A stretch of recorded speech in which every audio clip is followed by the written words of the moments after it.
श्रीमद् भागवत महापुराण प्रसंग चल रहा है। भगवान परमहंस श्री सुखदेव जी महाराज राजा परीक्षित को इक्ष्वाकु वंश के पहले महाराज निमि का, पहले रघुवंश का वर्णन हुआ, फिर चंद्रवंश का वर्णन हुआ, महाराज निमि का।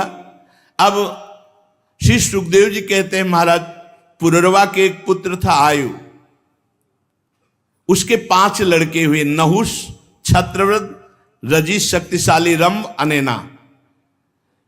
ये भगवान जो श्री कृष्ण चंद्र जो प्रकट हुए ये उन्हीं के पूर्वजों का वर्णन है। काशी का पुत्र काशी, काशी का राष्ट्र, राष्ट्र का दीर्घतमा, दीर्घतमा का धन्वंतर, यही आयुर्वेद प्रवर्तक भगवान धन्वंतरी के रूप में समुद्र से प्रकट हुए। यज्ञ भाग के भोक्ता भगवान वासुदेव के अंश हैं। जो भगवान का स्मरण करता है अच्युत गोविंद धन्वंतरी आदि नाम से, तो उसके सारे रोग प्रभावहीन हो जाते हैं। देवताओं की प्रार्थना से आयु के पुत्र रजि हुए और उनके 500 पुत्र हुए। देवताओं की प्रार्थना से रजि ने दैत्यों का वध करके इंद्र को स्वर्ग का राज्य दिया, परंतु प्रहलाद जी पर वो विजय प्राप्त नहीं कर पाए, क्योंकि प्रहलाद जी भगवान के भक्त थे। इसलिए वो प्रहलाद जी के आगे झुक के ही प्रणाम करते। भगवान की भक्ति का बड़ा प्रभाव है, इसलिए उन्होंने वो स्वर्ग फिर प्रहलाद जी के भय से रजि को वापस कर दिया। जब रजि की मृत्यु हो गई तो इंद्र के मांगने पर भी रजि के पुत्रों ने स्वर्ग नहीं लौटाया, तो बृहस्पति जी ने इंद्र की प्रार्थना से अभिचार विधि से हवन किया, इसलिए वो सब धर्म भ्रष्ट हो गए। तो अनायास ही फिर वो पराजित हो गए और देवराज इंद्र ने त्रिभुवनपति पद प्राप्त किया। छत्रव्रत की वंश परंपरा में इतने नरपति हुए। महाराज नहुष की वंश परंपरा, जैसे शरीरधारियों के 6 इंद्रियां होती हैं, ऐसे नहुष जी के 6 पुत्र थे। यति, ययाति, संयाति, अयाति, वियति, कृति। नहुष अपने बड़े पुत्र यति को राज्य देना चाहा, परंतु उन्होंने स्वीकार नहीं किया कि ये सब मायाकृत है, मुझे भगवान का भजन करना है। वो इस राजनीति में, प्रपंच में नहीं फंसना चाहते थे, क्योंकि राज्य एक ऐसी वस्तु है जिसमें अहंकार आने की संभावना है, मैं राजा हूं, और वो आत्मस्वरूप को ढककर भगवान से विमुख कर देता है। महाराज नहुष ये बड़े प्रतापी थे। एक बार ब्रह्म हत्या के भय से देवराज इंद्र कमलनाल में जाके छुप गए थे, तो त्रिभुवनपति पद खाली था। तो देवताओं ने विचार किया कि इंद्र पद पर किसको बैठाला जाए। तो उस समय बहुत चढ़े हुए तपस्या में और यज्ञों में महाराज नहुष थे। तो नहुष जी से प्रार्थना की कि आप देवराज इंद्र पद पर विराजमान होकर देवताओं का शासन कीजिए। तो उन्होंने कहा मुझ मनुष्य में इतनी सामर्थ्य नहीं कि मैं आप अग्नि वायु देवताओं को आदेश करूं। तो उन्होंने कहा जिसको तुम आदेश करोगे वो सामने आते ही आदि शक्ति आप में आ जाएगी, तो आप उससे ज्यादा बलवान हो जाएंगे, इसलिए आपको कोई पराजित नहीं कर सकता। और सब देवताओं ने स्वीकृति दे दी। तो देवराज इंद्र के पद पर महाराज नहुष बैठे। अब जब नहुष जी देवराज इंद्र के पद पर बैठे तो उनको लगा कि फिर देवराज की पत्नी हमारी सेवा में आवे, सची। तो खबर भेजवाई कि मैं इंद्र पद पे हूं। तो इंद्र भोक्ता होता है, त्रिभुवनपति है, हमारा आदेश है तुम हमारी सेवा में आओ। वो बृहस्पति गुरुदेव की शरण में गई कि गुरुदेव वैसे ही ब्रह्म हत्या से पति भयभीत है और हमारा पातिव्रत धर्म भी दांव पे लग जाएगा। नहुष ने आदेश किया सेवा में उपस्थित हो, तो उनका टालो, कुछ समय के लिए टालो। पर नहुष को व्याकुलता बढ़ी।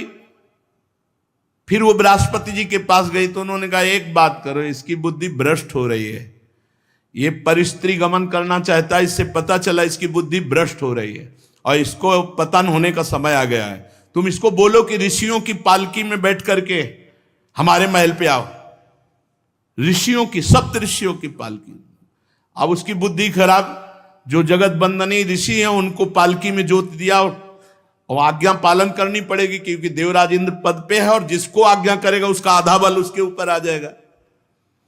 अब इतनी व्याकुलता हुई सची से मिलने की कि उन्होंने संस्कृत में कहा सर्प सर्प, और एक लात मारी। अगस्त जी की भारी जटाओं में दुर्वासा जी बैठे थे। उन्होंने कहा अच्छा तुझे सर्प सब बहुत जल्दी पड़ी है, इसलिए जा तू अजगर योनि को प्राप्त हो, देवराज इंद्र की पद पर बैठने लायक नहीं। महाराज नहुष अजगर योनि को जब प्राप्त होने लगे तो कहा मेरा उद्धार कैसे होगा? तो कहा तुम्हारे वंश में जब महाराज युधिष्ठिर वनवास में होंगे और जब तुम भीम को आहार के रूप में पकड़ोगे और वो जब आएंगे तो उनके दर्शन और संभाषण से तुम्हारी अजगर योनि से मुक्ति हो जाएगी। महाराज नहुष देवराज इंद्र पद बैठकर भी अजगर योनि को प्राप्त थे, इसलिए भगवान की शरण। ययाति अपने 4 छोटे भाइयों के 4 दिशाओं में नियुक्त करके स्वयं चक्रवर्ती सम्राट पर बैठे। शुक्राचार्य की पुत्री महान पवित्र देवी देवयानी ये ययाति को पति रूप में स्वीकार किया, और दैत्यराज वृषपर्वा की पुत्री शर्मिष्ठा को भी पत्नी रूप में स्वीकार किया ययाति ने। तो राजा परीक्षित ने पूछा ये उल्टी बात कैसे?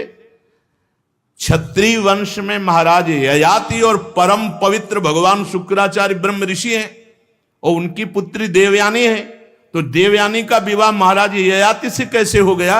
ये तो उल्टा है, धर्म विरुद्ध है। एक बार आप प्रसंग सुना होगा जो पीछे चर्चा हुई कि जब देवताओं ने देखा कि जितने दैत्य मारे जाते हैं सब मृत संजीवनी विद्या से जिला दिए जाते हैं, तो मृत संजीवनी विद्या देवलोक में भी आनी चाहिए। तो अब जाए तो कौन जाए? शुक्राचार्य जी उसको केवल दे सकते हैं। तो बृहस्पति के पुत्र कच्छ को तैयार किया गया। कच्छ ने कहा वहां जाते ही मार डाले जाएंगे क्योंकि ऐसे बलवान दैत्य हैं। तो उनका परहित लाग तजय जो देही संतत संत प्रशंसय तेहि, परोपकार के लिए आप हमारे कुल गुरु के पुत्र हैं, हमारी रक्षा के लिए आप जाइए। बड़ी सद्भावना पुष्ट करके किसी तरह तो वहां पहुंचे शुक्राचार्य जी के पास छुप छुपा के और दंडवत किया। तो उनका कौन हो, उनका सही परिचय दिया कि भगवान बृहस्पति के पुत्र कच्छ हैं। किस हेतु आना हुआ? उनका संजीवनी विद्या आपसे सीखना है, मृत संजीवनी विद्या। तो उनका ये बात पता लगते ही दैत्य जो है ना काट काट के फेंक देंगे, तुम जाओ यहां से, संजीवनी विद्या तुम नहीं सीख पाओगे क्योंकि दैत्यों का हर समय पहरा रहता है और वो सीखने देंगे नहीं। उनका नहीं, भगवान मैं प्राणों की बाजी लगाकर आपको गुरु रूप से वरण करता हूं संजीवनी विद्या के लिए। तो उनका हमारी पुत्री को रिझा लो, देवयानी को, शुक्राचार्य जी की पुत्री थी, तो फिर मैं तुम्हें मृत संजीवनी विद्या दे सकता हूं। तो परिचर्या में रहने लगे देवयानी जी की सम अवस्था थी बराबर की, खेलना कूदना पुष्प लाना हर सेवा उनकी करते। बहुत समय हो गया तब कहा गुरुदेव अब तो देख लो आपकी पुत्री भी हम पे प्रसन्न है और आप भी प्रसन्न है, मृत संजीवनी दे दो। वो इस बात से डरते थे कि मृत संजीवनी देने का मतलब है हमारी मृत्यु हो जाना। तो उनका कुछ दिन और रुको, जाओ जंगल से समिधा लाओ। दैत्यों को पता चला समिधा लेने गए हैं, मार करके काट काट के छोटे छोटे टुकड़े करके फेंक दिया अलग अलग कच्छ के। बड़ा समय हुआ, देवयानी ने कहा कच्छ नहीं आए, तो उनका नहीं आएंगे कच्छ क्योंकि वो काट के फेंक दिए गए। रोने लगी उनका, हम बिना कच्छ के जीवित नहीं रह सकती, वो हमारी परिचर्या सेवा में थे। शुक्राचार्य जी ने मृत संजीवनी विद्या का जे भी अनुसंधान किया, सब टुकड़े जुड़ के और कच्छ आ गए। बड़ी सामर्थ्य मृत संजीवनी विद्या।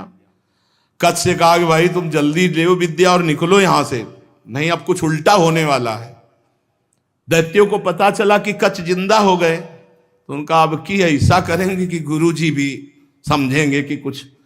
कच्छ को जला के राख करके और पेय पदार्थ में डाल के शुक्राचार्य जी को पिला दिया। अब देवयानी जी ने कहा कच्छ, उन्होंने कहा कभी नहीं आएंगे कच्छ। रोने लगी। क्यों भगवान? आपकी विद्या में, बोले अब विद्या में सामर्थ्य की बात नहीं रही, अब कच्छ पेट में है। अगर हमने विद्या का प्रयोग किया तो हमारा पेट फाड़ के कच्छ प्रकट हो जाएगा। तो रोने लगी देवयानी जी की नहीं हमें कच्छ चाहिए। तो उन्होंने कहा फिर तुम्हें हम मृत संजीवनी विद्या सिखाते हैं, पहले सीख लो और फिर हम मृत संजीवनी का प्रयोग करेंगे तो हमें मार के कच्छ प्रकट हो जाएगा, फिर तुम हमें जिला देना, फिर हम कच्छ को संजीवनी विद्या दे के भगा देंगे, अब रुकाएंगे नहीं। ऐसा ही किया। जो ही शुक्राचार्य जी ने मृत संजीवनी विद्या फड़ाक से पेट फाड़ करके कच्छ प्रकट हो गए, तो देवयानी ने संजीवनी विद्या का प्रयोग करके तुरंत शुक्राचार्य जी को जीवित किया और कच्छ को मृत संजीवनी विद्या दी और कहा जाओ यहां से। अब गुरुदक्षिणा की बात आती है जब, तो उन्होंने कहा भगवान विद्या तभी पूर्ण होती जब गुरु प्रसन्न होकर के गुरुदक्षिणा मांग ले, आप गुरुदक्षिणा मांगिए। तो शुक्राचार्य जी ने कहा हमारी बेटी जो चाहे, तो हाथ जोड़कर प्रणाम करके कहा कि आपकी क्या इच्छा है? तो कहा आपको पति रूप में वरण करने की। बोले कदापि नहीं, आज तक मैं आपकी परिचर्या में आपको गुरु के समान देखा है, आप हमारी गुरु की बेटी हो तो हमारे लिए गुरु के समान पवित्र हो, हम ऐसी कभी भावना ही नहीं की, आप गलत भावना कर रही। तो उन्होंने कहा यदि हमारी बात नहीं मानते हो तो मैं तुम्हें शाप देती हूं कि मृत संजीवनी विद्या व्यर्थ हो जाए। इतना कठिन कर प्रयास से तो सफलता मिली, अब उनको गुस्सा आ गई। उन्होंने कहा आपने बिना सोचे समझे शाप दे दिया, इसलिए मैं शाप देता हूं कोई भी ब्रह्म ऋषि तुम्हें पति रूप में प्राप्त ही नहीं होगा। और कच्छ चले गए। उसी शाप के वशीभूत देवयानी जी को कोई ब्रह्म ऋषि पति रूप नहीं प्राप्त होना था, पति रूप में। तो एक दिन जो दानवों के राजा वृषपर्वा हैं, उनकी पुत्री शर्मिष्ठा राजकुमारियों के साथ वन विहार के लिए, तो गुरु पुत्री देवयानी तो उनको भी साथ ले लिया। हजारों सखियां और उपवन में टहल रही थी। सुंदर पुष्प से लदे हुए अनेक वृक्ष, सुंदर सरोवर जिनमें कमल खिले हुए थे, भौरे गुंजार कर रहे थे, बड़ा ही सुंदर। उधर ये सब राजकुमारियां स्नान कर रही थी, सरोवर में खेल रही थी, नवयुवती थी और निर्वस्त्र थी। भगवान गौरी शंकर उस समय वहां से निकले, देवाधिदेव महादेव पार्वती जी। तो सब कन्याएं सकुचा गई और दौड़ पड़ी और अपने अपने वस्त्र, तो शीघ्रता के कारण देवयानी के हाथ में लगा शर्मिष्ठा का वस्त्र, राजकुमारी वृषपर्वा की पुत्री, और वो पहन लिया। देवयानी का जो वस्त्र शर्मिष्ठा, तो राजकुमारी ने कहा तुम्हारी हिम्मत कैसे हो गई?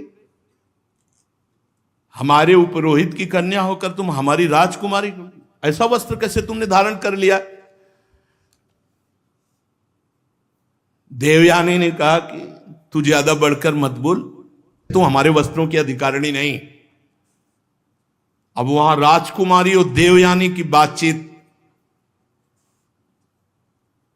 शुक्राचार्य को जानती है तू, तेरे बाप के वो गुरु हैं और तपोबल से पूरी सृष्टि का संचालन कर सकते हैं, परम पुरुष परमात्मा के समान है, वो निरंतर परमात्मा स्थिति में रहते हैं।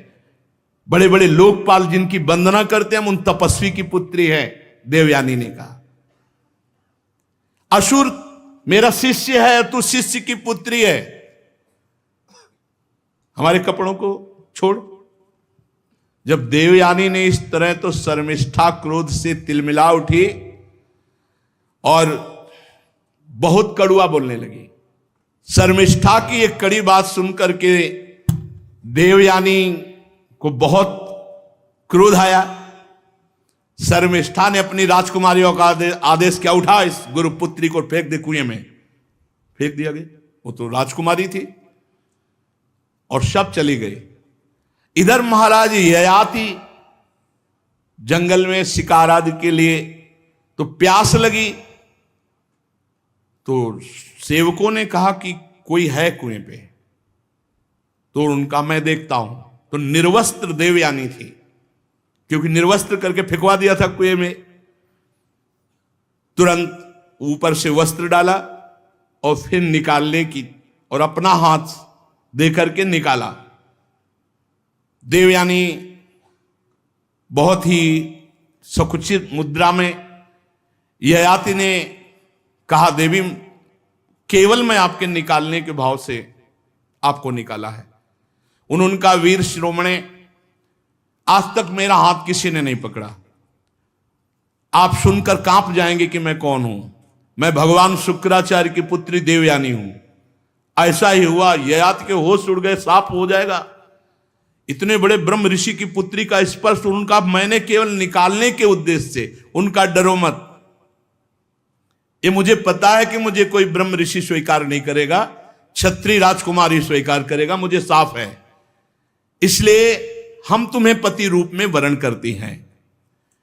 वीरश्रेष्ठ, मैंने बृहस्पति के पुत्र कच्छ को शाप दे दिया था, उसी के शाप के कारण हमारा आपका संबंध होगा। ययाति को शास्त्र प्रतिकूल ये संबंध स्वीकार तो नहीं हुआ, पर उन्होंने जब देखा कि स्वयं देवयानी कह रही हो ऐसा साफ है, और देव सुंदरी देवयानी को देख करके तो मन वैसे भी स्वीकार कर लिया था। ययाति ने कहा यदि भगवान शुक्राचार्य राजी हो तो स्वीकार है। वीर ययाति देवयानी को वहीं छोड़कर चले गए कि जब भगवान शुक्राचार्य जी लेके आएंगे तो हम स्वीकार करेंगे। अब देवयानी रोती हुई शुक्राचार्य जी के पास पहुंची और शर्मिष्ठा ने जो राजकुमारियों से उठवा के कुएं में डाल दिया था वो सारी बात सुनाई। शर्मिष्ठा की बात सुनकर भगवान शुक्राचार्य जी ने कहा, अरे मुझे कोई साधारण पुरोहित समझ लिया, इस लड़की ने मुझे साधारण पुरोहित समझ लिया। अरे मैं अपनी इच्छा करूं तो नया देश रच सकता हूं। देवयानी को लिया और कहा ऐसे राजा के यहां से निकल चलो। जब बृहस्पति को मालूम हुआ कि अगर शुक्राचार्य जी नाराज हो गए तो हमारा अस्तित्व ही नहीं रहा, तो चरणों में आके गिर गए। शुक्राचार्य जी ने बृहस्पति से कहा कि मैं अपनी पुत्री का अपमान नहीं सह सकता, जिसमें पुत्री राजी हो वही कार्य करो तो मैं रुक सकता हूं। बृहस्पति ने कहा जैसी आज्ञा महाराज। देवयानी से पूछा तुम क्या चाहती हो, तो उन्होंने कहा मैं जिसे पति रूप में वर्ण करूं उसकी दासी बनकर तुम्हारी पुत्री आजीवन के लिए समर्पित हो जाए। शर्मिष्ठा को दासी बना करके रखने के लिए बृहस्पति ने कहा पुत्री अगर तुम नहीं मानती तो पूरा राज्य संकट में हो जाएगा। शर्मिष्ठा ने अपने परिवार वालों को संकट से मुक्त करने के लिए देवयानी की बात स्वीकार कर ली और दासी का वेश धारण करके ययाति महाराज को जब देवयानी दी गई तो शुक्राचार्य जी ने बड़े उत्साह से देवयानी का विवाह राजा ययाति के साथ कर दिया और शर्मिष्ठा दासी के रूप में दी गई। जब ययाति महाराज पाणी ग्रहण किए तो देवयानी ने कहा एक बात ध्यान रखना, ये दासी कभी तुम्हारे नजदीक नहीं दिख, क्योंकि राजकुमारी है, वो भी सुंदर है, बृहस्पति की पुत्री, तो उनका कभी इसको अगर आपके समीप देखा, डरते थे महाराज ययाति देवयानी से क्योंकि शुक्राचार्य जी पावर थे। उन्होंने कहा कि कभी सेज पर नहीं स्वीकार करूंगा। अब एक दिन देवयानी जब पुत्रवती हो गई थी तो शर्मिष्ठा ने महाराज ययाति जब उधर गए हुए थे तो एकांत देश में राजा को पकड़ा और कहा महाराज आप मेरे पति हैं। वो नहीं तुम दासी हो। तो किसकी दासी हूं? देवयानी की ना। तो दासी जिसकी दासी उसका पति भी उसका पति होता है। उसने बड़े राजा की पुत्री थी, बड़ी प्रवीणता से महाराज ययाति को अपने वश में कर लिया। शर्मिष्ठा राजकुमारी थी, महाराज ययाति को अपने अधीन कर लिया। पता नहीं चला देवयानी जी को। देवयानी जी के दो पुत्र हुए, महाराज यदु परम पवित्र, इन्हीं के वंश से यदुवंशी भगवान श्री कृष्णचंद्र जी इन्हीं के वंश में प्रकट हुए, यदु और तुर्वश। और बृहस्पति की पुत्री शर्मिष्ठा के 3 पुत्र हुए, द्रुहि अनुपुरु। एक दिन देवयानी वन विहार में घूम रही थी तो देखा वन में 3 राजकुमार राज चिन्हों से युक्त। तो उनका चक्रवर्ती सम्राट महाराज ययाति के तो 2 पुत्र हैं और ये राजकुमार जैसे चिन्ह धारण किए हुए पुत्र के नजदीक गए। बोले तुम्हारे पिताश्री कौन है? बोले महाराज चक्रवर्ती सम्राट ययाति। ययाति किसके पुत्र हो तुम? तो कहा मां शर्मिष्ठा के। देवयानी जी तुरंत ययाति के हाजिर हो। ययाति से कहा तुमसे कहा था इसको स्वीकार, हमारे 2 उनके 3। नाराज हो गई देवयानी जी। अब देवयानी जी इतना क्रोधित हो गई कि गुस्सा में भरकर छोड़ दिया और शुक्राचार्य जी के पास पहुंच गई। ययाति जी पीछे पीछे पैर पकड़ना, हाथ जोड़ना, मान जाओ शुक्राचार्य जी के पास मत जाओ, लेकिन उनको अपने जानते थे ससुर जी कुछ न कुछ रच देंगे। अब अनुनय विनय, चरण दबाना, गलती मानना, हाहा खाना, कुछ नहीं सुना। देवयानी ने शुक्राचार्य जी के पास पहुंच गई। शुक्राचार्य जी ने कहा क्या हुआ बेटी? बोले इस स्त्री लंपट ने हमारी आज्ञा नहीं पालन की, इसने दासी के गर्भ से 3 पुत्र उत्पन्न किए, हमारे गर्भ से 2 पुत्र, इसलिए इनको दंड दे दो। बोले तुम ही बता दो। तो भाई इनके शरीर में बुढ़ापा आ जाए और स्त्री सहवास योग्य न रहे। अब तुरंत महाराज ययाति, जो ही शुक्राचार्य जी तो ऐसे जल फेंकने की जरूरत थी, अब वो बूढ़े हो गए, किसी काम के नहीं। ययाति ने कहा आप खुश हो, तुमने अपने पैरों में भी तो कुल्हाड़ी मार ली। अब देवयानी को फिर चेत आया, तो ययाति देवयानी से जो विनय की वो सुनने लायक है। उन्होंने कहा कि मैं विषय भोग करते करते आज तक तृप्त नहीं हुआ, और बिना इसकी अनुभूति के, तृप्ति के कोई वैराग्य नहीं धारण करता, इसलिए हम पर कृपा करो। महाराज ययाति देवयानी से। अब देवयानी प्रसन्न हो गई, देखा कि अब तो शुक्राचार्य जी से कहा औषधि देव, कुछ उपाय करो कि बुढ़ापा जाए, जवान हो फिर। तो उनका जो पुत्र अपनी जवानी दे दे, उसकी जवानी लेकर के फिर ये गृहस्थ धर्म का प्रयोग करे। अब वो हल तो मिल गया, तो सबसे बड़े पुत्र देवयानी के से संसर्ग जो प्रकट हुए थे महाराज यदु। यदु से कहा कि आप अपनी जवानी हमें दे दीजिए। तो उनका किस काम के लिए, कार्य क्या है? तो उनका मैं अभी भी इस विषय भोगों से तृप्त नहीं हुआ। नहीं, कदापि ऐसा नहीं हो सकता। और मनुष्य जब तक विषय सुख का त्याग नहीं करता, वैराग्य नहीं होता, तब तक उसे तत्व ज्ञान नहीं होता। इसलिए मैं ये स्वीकार नहीं करता। महाराज यदु ने मना कर दिया। तुर्वश, दैहु, अनु जो शर्मिष्ठा के भी पुत्र थे, उनसे भी कहा। उन सब ने कहा नहीं, जैसा हमारे बड़े भाई कहते हैं वैसे हम स्वीकार, हम नहीं जवानी देंगे। पुरु से कहा। पुरु ने कहा पिताश्री आप ही हमारे परम पद हो, बहुत धर्मात्मा पुरुष ही भी। पुत्र का वास्तविक शरीर पिता का ही अधिकार है। ऐसी अवस्था में मांगने की बात कर रहे हो आप? हम आपका उपकार का बदला नहीं चुका सकते। आप हमारे माता पिता हैं, ये शरीर आपका है, ये जवानी आपकी है। मैं आपका बुढ़ापा और इंद्रिय शक्तिहीनता स्वीकार करता हूं, आप हमारी जवानी स्वीकार करें, जैसा चाहें वैसा उपभोग करें। पिता का अगर आज्ञा का पालन न करे तो पुत्र क्या हो? तो पुत्र नहीं है। पुरु ने बड़ा आदर करके पिता का बुढ़ापा स्वीकार किया और इंद्रिय शक्तिहीनता स्वीकार कर ली। महाराज ययाति बहुत अंदर से प्रसन्न हुए कि पुत्र हो तो महाराज पुरु जैसा। 1000 वर्ष अपने पुत्र के यौवन का उपभोग किया। फिर वही तृष्णा वैसे, इसीलिए ये समझने के लिए चरित्र सुनाए जाते हैं। फिर वही तृष्णा वैसे ही, कोई तृप्ति नहीं, फिर वही चाह। महाराज ययाति को भोगों से तृप्ति नहीं, ऊब कर छोड़ना पड़ा। मतलब गजब हो गया इन दुष्ट इंद्रियों का। महाराज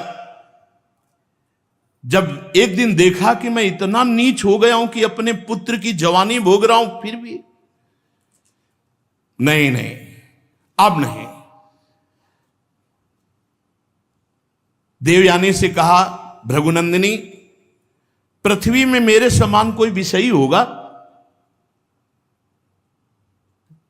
इंद्रियों का गुलाम हो चुका हूं, कोई परमार्थ की वृत्ति नहीं रह गई, केवल विषय सेवन, अपने पुत्र की भी जवानी भोग लिया, आज तक कभी तृप्ति नहीं हुई। नहीं, अब नहीं प्रिय, अब नहीं। बस यही बात जिसके जीवन में आ गई, अब लो नशानी अब ना नशइयो, जीत गया। जो इंद्रियों को छूट दे देता वो कितना भी बड़ा विद्वान या बलवान हो, नष्ट हो जाता है। राम कृपा भव निशा सिरानी, जागे पुण्य न रसइयो, अब लो नसानी अब ना नसइयो। बहुत हो गया, अब इंद्रियों का खिलवाड़ नहीं। विषयों का सेवन करते करते हाय हाय मेरे पुत्र की 1000 वर्ष आयु मैंने भोग ली, फिर भी वही भोग लालसा। इस वासना और भोगों की तृष्णा का अंत नहीं। आज मैं परमात्मा को साक्षी करके निश्चित करता हूं कि आज के बाद इन भोगों को स्वीकार नहीं करूंगा। यही जय है, जिसकी समझ में जब आ जाए और निश्चय कर ले, वही जय है। ययाति ने अपनी जो पुत्र की जवानी थी पुरु को लौटा दी, वो बुढ़ापा ले लिया और निश्चिंत होकर भगवान के चिंतन में लग गए। दक्षिण पूर्व दिशा में द्रुहि, दक्षिण में यदु, पश्चिम में तुर्वस, उत्तर में अनु को राज्य देकर अपने सिंहासन पर पुरु को बैठाला और आप सब कुछ त्याग कर वनवास ले लिए। बहुत वर्षों तक घोर तपस्या परायण रह करके आप विचार करो, ये है निश्चय। जब छोड़ दिया तो छोड़ दिया, चल दिया। बहुत कठोर तप करके वन में जाकर समस्त आसक्तियों का त्याग करके, आत्म साक्षात्कार करके, त्रिगुण में लिंग शरीर को भस्म करके परमात्मा वासुदेव की भागवतिक गति को प्राप्त हुए महाराज ययाति, जो बड़े बड़े संत जन प्राप्त करते हैं। स्त्री पुरुष परस्पर मोह के कारण, ये जो आसक्ति के कारण बंधे रहते हैं, इसी से आत्मबोध नहीं हो पाता। ये हंसी खेल नहीं है माया मोह का त्याग करना। स्वजन संबंधियों का जो एक जगह इकट्ठा होना, उनका आकर्षण होना, ये बहुत बड़ा माया का फंदा। इससे अलग होना बहुत कठिन है। कोई श्री कृष्ण कृपा पात्र ही ऐसा अनुभव करता है कि भोगों में सुख नहीं है, संसार के संबंध मिथ्या हैं, और अपने चित्त को निरंतर परमात्मा में लगाकर भगवान वासुदेव को प्राप्त होता है। परीक्षित, जिस महाराज पुरु की बात कर रहे हैं, उन्हीं के वंश में तुम्हारा जन्म हुआ। पुरुवंशी परीक्षित है। इसी वंश के वंशधर बड़े राजर्षि ब्रह्मर्षि हुए हैं। पुरु का जन्मेजय, जन्मेजय का प्रचीनवान, प्रचीनवान का प्रवीर, प्रवीर का नमस्यु, नमस्यु का पुत्र हुआ चारुपद, चारुपद से सुद्यु, सुद्यु से बहुगो, बहुगो से संयाति, संयात से अहयाति और अहयात से रौद्राक्ष। विश्वात्मा प्रधान प्राण से जैसे 10 इंद्रियां होती है, वैसे घृताची अप्सरा के गर्भ से रौद्राश्व के 10 पुत्र हुए। ऋतेयु, कुक्षेयु, स्थंडलेयु, कृत्ययु, जलेयु, संतेयु, धर्मेयु, सत्ययु, व्रतेयु और बनेयु।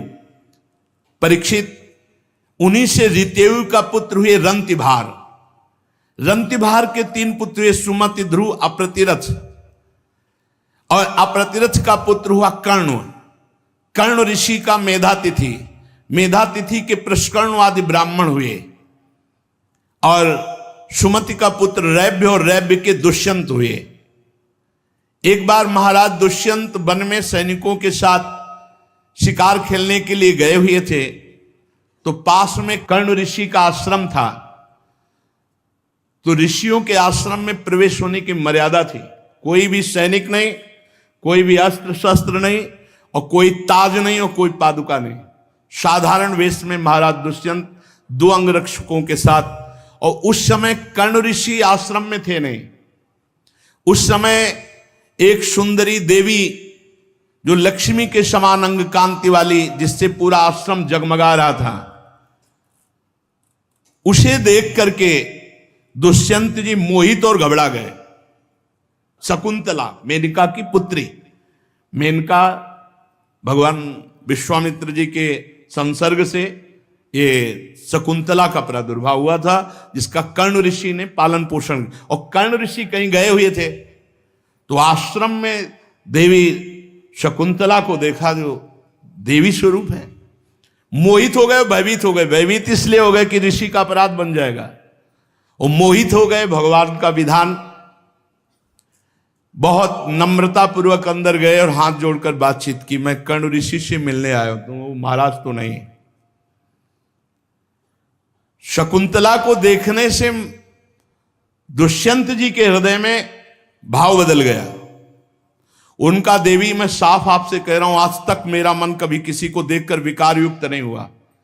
क्षमा चाहता हूं, आपको देखकर ऐसा विकार युक्त हो रहा मानो आप हमारी पत्नी बनेंगी।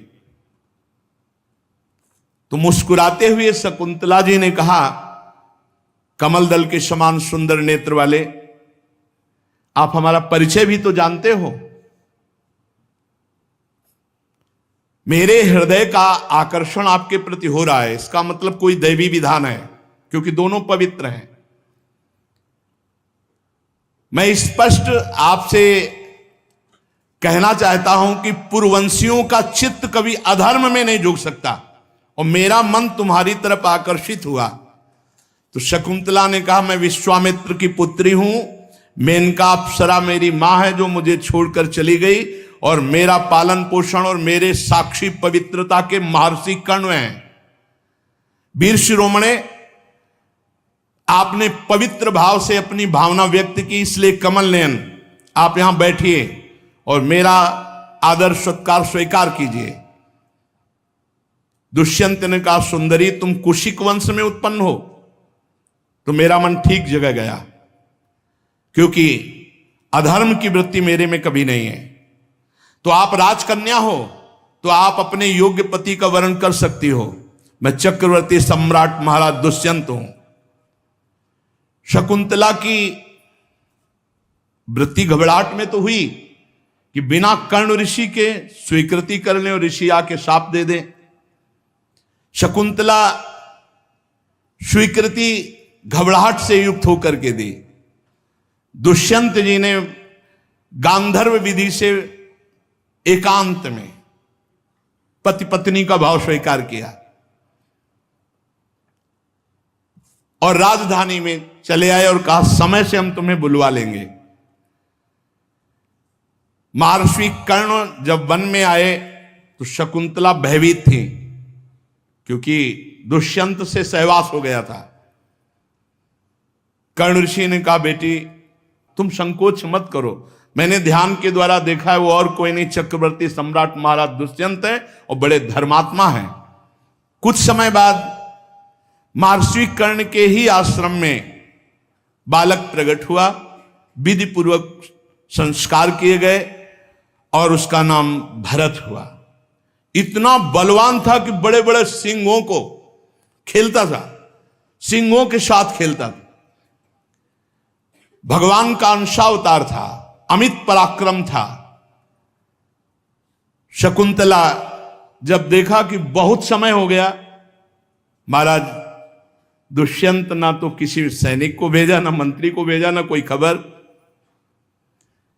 शकुंतला जी ने भरत जी को लिया और गई सभा में और कहा, महाराज आप पहचानते हैं मैं आपकी पत्नी हूं और ये पुत्र आपका है। तो दुष्यंत जी ने कहा, ऐसे थोड़ी क्या करके बोल दे कि मैं पत्नी हूं, ये पुत्र है, क्या प्रमाण है आपके पास? अस्वीकार कर दिया। राजा दुष्यंत ने जब अस्वीकार इसीलिए किए थे कि हर कोई नहीं जानता था, हर कोई नहीं जानता था। तो भरत जी को राजपद पर स्वीकार करने के लिए मंत्री पूरा परिकर जानना चाहिए। तो सत्य को भगवान साक्षी करते हैं। उन्होंने कहा कि निर्दोष पत्नी हो और निर्दोष पुत्र है, इसका क्या प्रमाण? तो तुरंत आकाशवाणी हुई,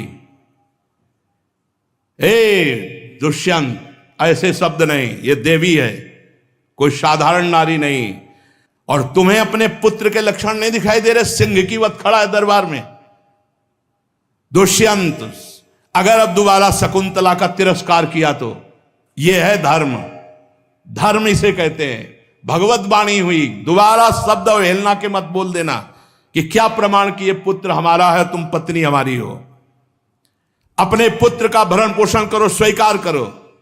यही चाहते थे दुष्यंत जी कि सभा में दिव्यता की है, क्योंकि एकांत मिलन था, इसको कौन जानता।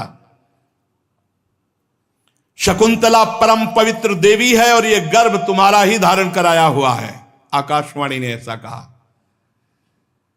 दुष्यंत जी ने सहर्ष भरत जी को स्वीकार किया और राजगद्दी चक्रवर्ती सम्राट पद पर अभिषेक किया और आप वनवास कठोर तप करके भगवान को प्राप्त हुए। आज भारतवर्ष इन्हीं के नाम से गाया जाता है। पृथ्वी पर महामहिमा जो भरत जी, उन्हीं के नाम से भारत। उनके दाहिने हाथ में सुदर्शन चक्र का चिन्ह था, पैरों में कमल कोश था और महाराज्याभिषेक की विधि से उनको राजपद पर अभिषिक्त किया गया। भरत ममता के पुत्र दीर्घतमा मुनि को पुरोहित बनाकर गंगा तट से गंगा सागर गंगोत्री तक 55 पवित्र अश्वमेध यज्ञ किए। यमुना तट से प्रयाग तक, यमुनोत्री तक 78 अश्वमेध यज्ञ किए। बड़े महात्मा पुरुष थे। यज्ञों की धनराशि से तृप्त कर दिया ब्राह्मणों को। दुष्यंत कुमार भरत यज्ञी अग्नि स्थापन बड़े उत्तम। करोड़ों अरबों गौओं का दान। 1000 ब्राह्मण में से प्रत्येक ब्राह्मण को एक एक बद्ध गौएं, 13,084 ये गौएं एक एक ब्राह्मण को, और 33, 55 और 78, 55 और 78 कितने हैं? हाँ, ऐसे ब्राह्मणों को स्वर्ण से जटित घोड़े प्रत्येक ब्राह्मण, और 133 अश्वमेध यज्ञ किए। समस्त नरपतियों को असीम आश्चर्य में डाल देने वाले महाराज दुष्यंत पुत्र भरत हुए। उन्होंने भगवान श्री हरि को गुरु के रूप में वर्ण करके उनकी प्रसन्नता के लिए यज्ञ की। यज्ञ में एक कर्म मशनार होता है, उसमें भरत जी ने सुवर्ण से विभूषित श्रेष्ठ दांतों वाले 14 लाख हाथी ब्राह्मणों को दान किए। भरत जी ने जो महान कर्म किया वो न पहले कोई राजा कर सका और न आगे कोई कर सकेगा। जैसे कोई स्वर्ग से हाथ नहीं छू सकता, ऐसे दुष्यंत पुत्र भरत की बराबरी नहीं कर सकता।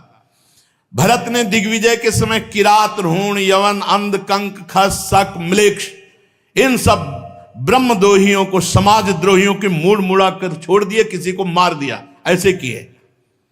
बलवान असुर भाव वालों को पराजित करके रसातल में मिला दिया भरत जी ने। ऐसे राजा थे। वो अपनी प्रजा का 27,000 वर्ष तक एक क्षत्र चक्रवर्ती सम्राट पद से शासन किया और अंत में यह निश्चय किया कि सब व्यर्थ है। यही खास बात, ये सब व्यर्थ है। 133 अश्वमेध ये सब दानपन। उन्होंने सार्वभौम संपत्ति, अखंड शासन, जीवन सब कुछ मिथ्या समझकर उदासीन हो गए। ये सब व्यर्थ है, भगवान की प्राप्ति ही सत्य है। सोचो, ऐसे ऐसे सम्राटों को बाद में अनुभव हुआ कि ये सब व्यर्थ है। विदर्भ राज की 3 कन्याएं भरत की पत्नियां थीं, उनसे पुत्र हुए। भरत ने देखा और कहा ये बच्चे मेरे अनुरूप नहीं है। तो माताओं ने उन बच्चों को ही, भरत के कोई संतान नहीं हुई, जो हुई थी उनको स्वीकार नहीं किया, मेरे अनुरूप नहीं। तब मरुदगणों ने प्रसन्न होकर भरत को भरद्वाज नामक पुत्र प्रदान किया। भरद्वाज की उत्पत्ति बड़ी गुप्त रीति की है। बड़ा भजन के सिवा कोई काम पर विजय नहीं प्राप्त कर सकता, चाहे जितना ज्ञान हो जाए। भरद्वाज की उत्पत्ति का बड़ा सूक्ष्म विषय, इसलिए ज्यादा इनको खोलकर नहीं कहा जाता, और इनमें गूढ़ रहस्य होता है। तो बृहस्पति जी की भाई थे उतथ्य ऋषि, बड़ा विचित्र। अब महाराज बृहस्पति जी परम ज्ञानी है। बृहस्पति जी जैसा ज्ञान किसको है? अपने भाई उतथ्य की पत्नी, तो बृहस्पति जी ने जब उतथ्य की पत्नी से सहवास करना चाहा तो उसमें पहले से गर्भ था, बलपूर्वक गर्भाधान किया। ये देव उत्पत्ति है। उतथ्य जी की पत्नी का नाम ममता था, वो बहुत भयभीत हो गई। उस समय जो पुत्र हुआ भरद्वाज, उनका नाम हुआ भरद्वाज ऋषि, परम पावन महात्मा। अब ये साधारण क्रियाएं तो है नहीं ना, देव उत्पत्ति है। महापुरुष भरद्वाज जी ऋषि, भरद्वाज ऋषि इनके गोत्र चलते हैं।